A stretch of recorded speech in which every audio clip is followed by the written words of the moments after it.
All right, so let's talk about some scams. Scams are always happening. I feel like if the scammers put their effort into building value and building companies, I think we'd all be better off. But for some reason, scamming is, I guess there's less regulations in scamming, so it's easier to do business. And what we're finding out is that there are more Medicare scams than ever. Sometimes they're not exactly scams, but they're borderline scams. So let's take a look at one. This is somebody that says, I got a curious phone call. Somebody with a very thick accent called to update my medical records. And I got as far as getting them to, I told him the name of my primary care physician, and then I hung up. And then he called back, assured me that it was not a scam, and then started to ask me about my Part B information. I couldn't really quite understand what he was asking, but then I hung up again at that point anyways. All right, so even myself, at my age, I am hesitant to pick up the phone. If you look at my phone history here, I've got 25 phone calls that I haven't responded to, and let's see, 1, 2, 3, 4, 5, 6, 7, 8, 9, 10, 11, 12. All right, so just the first 12 out of the first 14, they're all scams. Or they're all numbers that I don't know. They don't leave a message, and if I pick up, it's one of those like beeps, and then somebody tries to get my information. And then some of them are actually, they're really interesting. Oh, this one's labeled spam ? Telemarketer, so that's pretty good. Most of them aren't labeled. You don't know who it is, and it's tough for people that are self-employed. They might be in sales positions. They got to answer the phone. They're answering 20, 30 spam calls a day, and it can really wear you down. And I got, this is from Kaiser Permanente. We don't do business with Kaiser Permanente. We refer patients or refer our clients over if that's the right option for them. But I don't know why Kaiser would be calling me, because I'm on the wrong coast for Kaiser Permanente. So a lot of times these calls, they're masked. They can spoof somebody's phone number. So on the caller ID, it shows up as somebody legitimate, and somebody picks up and they get these calls where people are asking for private information. So here is my rule when it comes to giving away information. So with Medicare, with health insurance, and with the federal government, if they need something from you and it's important, and if you don't do something, they might drop you coverage, they're going to mail you a letter. That's the main takeaway. They're going to mail you a letter. So if somebody calls you asking for information, a not so glamorous story is that one of my mentors said, Johnny, you got to be able to take rejection, because how you're going to get to your goals in life is how many no's you can take before you get there. Really great advice. So he goes, become a telemarketer. And this is me in college. So this was 2000, I think 2007, 2008, right before the big real estate crash. So what did I do? I went to a mortgage broker and I became a telemarketer. And I was there, I was making 300 calls a night. I was one of these guys, that I don't pick up for anymore. And I remember when I get people on the phone, and this was, it was a legitimate service, but I needed to get people's social security numbers. We were a legitimate organization, but getting somebody's social security number over the phone that you've never talked to, that's hard. So what was the technique? So here's a technique. I call it boiling the frog, which is, if a frog, you don't want to do this in real life, but you put a frog in boiling water, it jumps out, you let the frog sit in water, you slowly turn up the heat, it boils. Anyways, that's the analogy. But what you do, you start by asking people really basic information that they'd be happy to give. Oh, hey, or you try to do some confirmation information. So, oh, hey, Mrs. Smith, how you doing?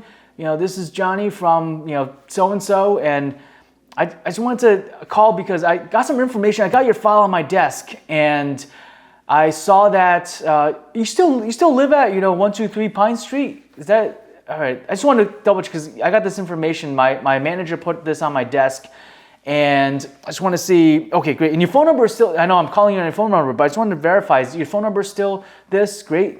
All right. And then I saw that you can find all this stuff online. It's crazy, and I saw that your last address, it was on Rich Street. Is that correct? Yeah. Okay. Great. And I saw, how long have you been living there? I just wanted to confirm. Again, you wanted to confirm. This is what this person is talking about.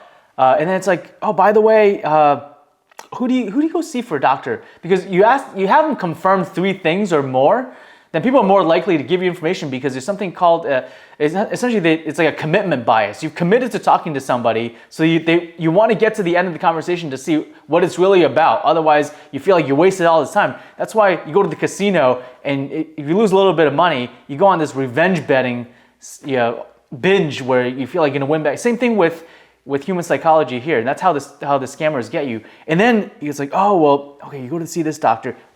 All that stuff is usually worthless.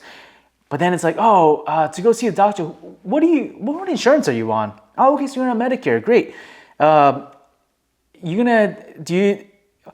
just want to confirm a couple of things here, because, your file on my desk got a couple of missing information. What's the last 4 of your social? Just wanted to confirm. Okay, these are the last 4 of your social. I still can't confirm in that system. You're not being pulled up, well, because they don't have your file. It's a scam. And then you're like, what are the first 3 of your social again? Okay, great. And is that the same as your Medicare number? Because your Medicare number used to be your social. And it's like, you know what? You just for comparison, I know that it's strange to give somebody, this is not a scam. Can you give me just the middle 2 numbers? And then boom, they have your social. They can look up your birthday online. Just want to confirm your birthday, right? It's September 30th, 1962. Is that correct? All right, that's all right. Well, it looks like you qualify for this thing, or they'll say, hey, at the bank, essentially, once you get somebody's information, you say, hey, would you like to? You have to go through all these compliance things, and it's like, would you like to get your credit pulled for a mortgage rate? Do you want to refinance? So it's for legit. And this, what I was doing it for, it was legitimate. But in this case, once you get somebody's medical information, once you get somebody's Medicare information, you can file false claims. You can impersonate somebody. A lot of times nowadays, your Medicare number is more valuable than your credit card number, because they can bill hundreds of thousands of dollars in fraudulent medical billing before people catch up. So that's a big scam that's going on. And that's why all of these things are happening. And in some cases, it could be benign, borderline, or it is shady, where a lot of times people qualify for these special enrollment periods, which we'll talk about in another video, but they're getting switched to another plan because they're giving away this information. They don't realize they're being switched. It's like, oh, there's another plan that, hey, would you like something with $200 more in groceries every month, or $100 off your gym membership? Let me just add that on for you. Are you okay with that, Mrs. Smith? It's like, yeah, that's fine. And you get, just got on recording, that verification of enrollment, and before you know it, you're enrolled in a different plan, and you go to your doctor, maybe that plan doesn't cover your doctor, and you have some big surprises. So again, various levels of shadiness. The key is, if you're not sure, if it's not somebody if it's the insurance company or the government, they will mail you a letter. And that's the key takeaway here. And don't get frazzled by those phone calls, because most of them are unnecessary and they're benign, a waste of time at best. They might switch out your plan, medium, or they might scam you and take your information, and either steal your identity or rack up some charges against you. And that's the worst case scenario.